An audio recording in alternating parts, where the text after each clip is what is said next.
Marriage. Marriage is a curious thing, isn't it? You see, in order to have a marriage, is required three things. Three things. Now, wait a minute, Pastor. I thought that just a husband and wife. What is the third one? God. You cannot have a marriage without a groom, right? It's essential that the groom is there. If there is no groom, there is no marriage. The bride cannot marry by herself. In order to have a marriage, you must have the bride. Because the groom cannot marry by himself. If the day of my marriage, if I was there alone, the bride wasn't there, that wouldn't happen. Nothing would happen. But one more thing that needs to have a marriage is love. It's love. Without love, you can't get married without love, can't you? You can. There are many people getting married without love. Oh, but we are committed to each other. Yes, we are committed to each other, but then, without love, you ask someone and says, hey, how's your marriage? They said, it's complicated. You ask him, how's your relationship with your wife? It's complicated. How's your relationship with your husband? It's complicated. Why is that so complicated? Because there is no love. You have a commitment, but there is no love. I'm not saying that there is no need of commitment. Of course there is a need of commitment, but commitment has to be rooted on love. Because if it's not, it's complicated. You have reached the point that you're leaving just because you have a commitment, not because you love. And some couples reach the point that they can't stand each other anymore because there is no love. Some say, I'm going to marry her because she's going to make me happy. Wrong idea. You don't marry someone because someone is going to make you happy. I'm going to marry him because he's going to make me happy. If you're not happy alone, you're not going to be happy. Someone's not going to make you happy. You have to be happy to marry someone, to be able to make that someone happy. The intention of the marriage is that you make someone happy, not that someone is going to make you happy. The marriage is a giving. It's not taking. But many people see the other way around. So, well, I'm going to marry because I'm going to see what the person can offer me. No, it's what I can offer to the person. Someone make a list. They make a big list there. I want to find a person like this, intelligent, smart, courteous, very polite, and make a huge list of a type of person, rich, all kind of qualities that they're expecting in a person. And then you ask the person, now you should ask yourself a question. If you find the person with all those qualities, would the person take you? Would you have all the qualities that person is looking for? So you see, you have to look what you can offer to someone, not what you can take from someone. Many people confuse passion with love. Oh, I am in love with that person. I can't wait to see that person again. I have a passion of that person.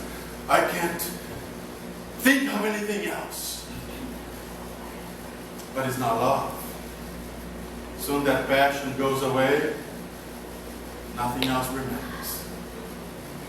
Other people confuse attraction with love. Oh, but she's so beautiful. Oh, he's so handsome. I can't wait to be with that person. We all get old, right? We all gain a few pounds. And we reach the point that there is no more attraction. And if there is no love, it becomes complicated. And you say, oh, my relationship is complicated. My marriage is complicated. Why is so complicated? Love is simple. Love makes everything simple. Love is not complicated. Love is not complicated. Many years ago, when I was in Brazil, one of my friends came to me and he said, Jess, I think I'm going to get a divorce. I said, what do you mean you get a divorce? You got married like a few years ago and you guys seem so happy. No, I'm not happy and I don't think I love my wife anymore. I said, what made you think that? I said, there is this girl at work and she's beautiful and we have been talking every day and we go out to have lunch every day and I think I'm in love with her. And I don't think I love my wife anymore. She doesn't attract me anymore. I'm getting divorced. I looked at him and I said, man, don't do it. I said, don't do it. He said, why not? I said, because what you're feeling is not really love. You are in love with someone, you have that passion, you have that attraction, but you're not in love. You don't have love for that person. And if you do it, sooner or later, you're going to find out that the person that you really love is your wife. Passion, love, attraction. He took my advice, and he's still living happy with his wife. Amen. The Bible describes a wedding, the wedding feast that is coming up. And we all know that it's a wedding feast coming up, right? Amen. We have a wedding feast coming up. And I want to read with you in the book of Matthew chapter 22. Book of Matthew chapter 22, starting in verse 1. We have a story of a wedding feast. Matthew chapter 22. We have a story of a wedding feast. And Jesus was telling that story, and he says, once more Jesus spoke to them a parable, saying, the kingdom of heaven may be compared as a king who gave a wedding banquet to his son. He sent his slave to call those who have been invited to the wedding banquet, and they would not come. Oh, that would make someone very furious, doesn't it? I don't know how many of you here have a child that has been married. And I remember when I got married, there was so much work. Most of the work was done by my wife and by her family and her sister. I helped pretty much like with the invitation, and you sit, you have invitation, you have plan, you have decoration, everything was planned, how much money you're going to spend, how many people you're going to invite, and you have all that arrangement that you have to make, that planning that you have to make for the everything goes well. You don't want anything goes wrong, and it's so much work. And today you have to sit and you sometimes you put the phone number there or a little card for the person to reply how many is going to come to the party. Or sometimes people go on Facebook and open their party invitation and have people to go there and click if they are coming or not.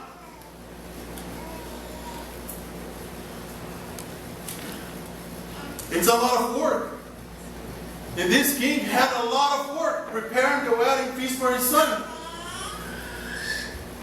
And now, at that time, they used to have the invitation done personally. So the servants would go and give the invitation, and a little before the wedding, they would come and they remind the people that they are invited for the wedding. And after that, they would come and say, hey, it's time for the wedding, or let's go. And now, all the servants went there and invited the people, hey, listen, at the wedding, the king is waiting, the feast is ready, the banquet is ready. And everybody refused. Says they would not come.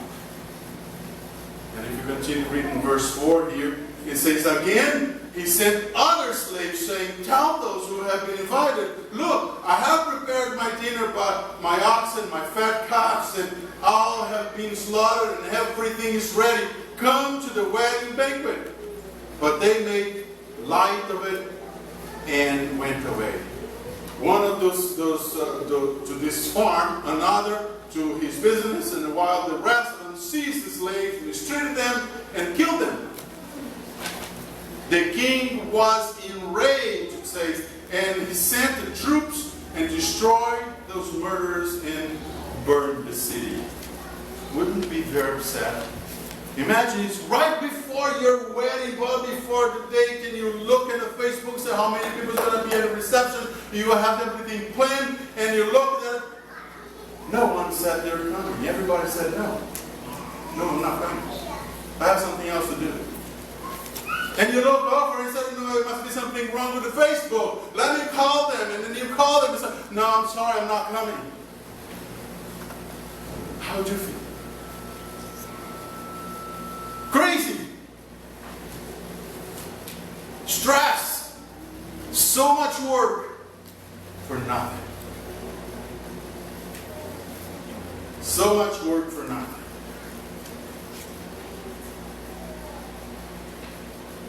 And now that king sent his troops there to kill everyone. But it's still the wedding place is still empty. What he's going to do? You see, friends, since the beginning, since the Old Testament, God sent servants, prophets, preachers, announcing about the wedding that is going to happen. Jesus came and he announced about the wedding that is coming. The disciples announced by the wedding that is coming up. We have been preaching and preaching and preaching about the wedding that is coming up. Everybody is invited. Everyone is invited. But many people are turning away. Many people are turning away. But Pastor, I come to church. I'm committed to the church. I come here every Sabbath. I do some work for the church. But is there love rooted on that commitment? Was that commitment, or you do those things just because you're committed? Because if there is no love, friends, your relationship with Jesus becomes complicated. And Jesus doesn't like anything complicated. With Jesus, everything is simple. Everything is simple.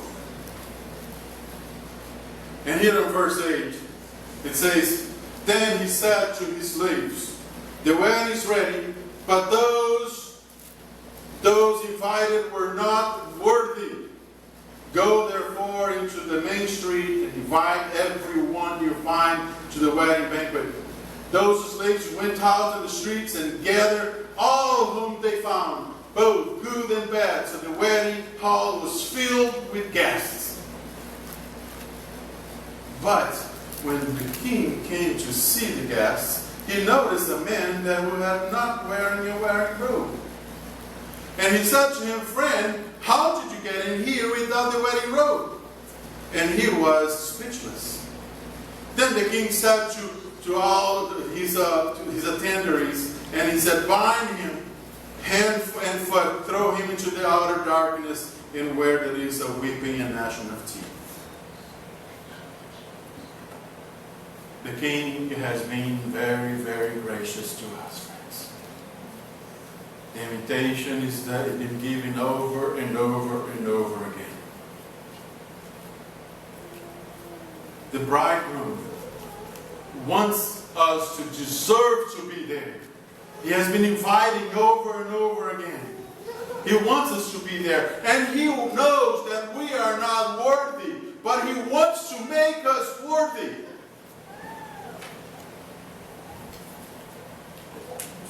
Many people want to be in the wedding without the righteousness of Jesus.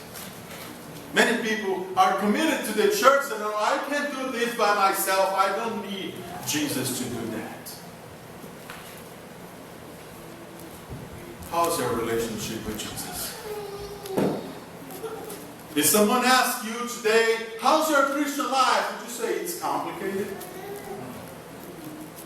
Would you love Jesus enough? You have enough love for Jesus that your commitment to Jesus is rooted in love, that you can say, yes, I love Jesus, or you would say, it's complicated. Because, friend, if it's complicated, and then you should stop and take a look in your life and see how your Christian life has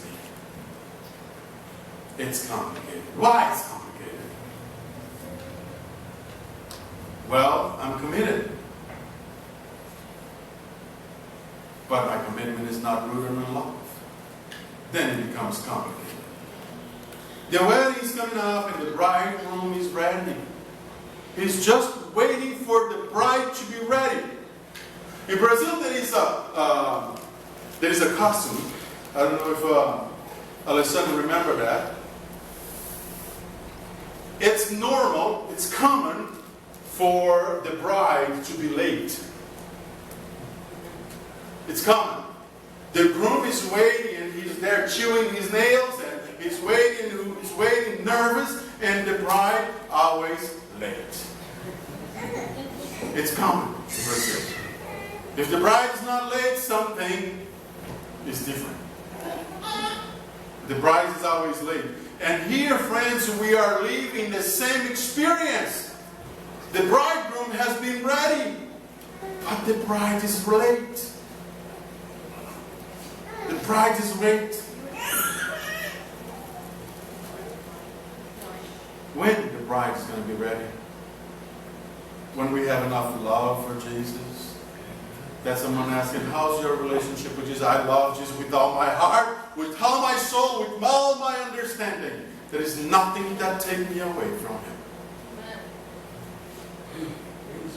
How are we representing the bride? Because that answer would help us to represent the bride. Is that complicated? We must have commitment with the church, yes, but our commitment must be rooted on love. Because if it's not rooted on love, friends, then it's complicated. This morning I want to invite you, actually this afternoon, I want to invite you to stop and take a look at your Christian life. And see if you love Jesus above everything, with all your understanding, with all your heart, with everything that you have Jesus first in your life for everything. And then if someone asks us, oh, I love Jesus. My situation, my Christian life is not complicated because I love Jesus. Amen. And together, friends, together, we can prepare the bride for the wedding bed. I can't wait for that day.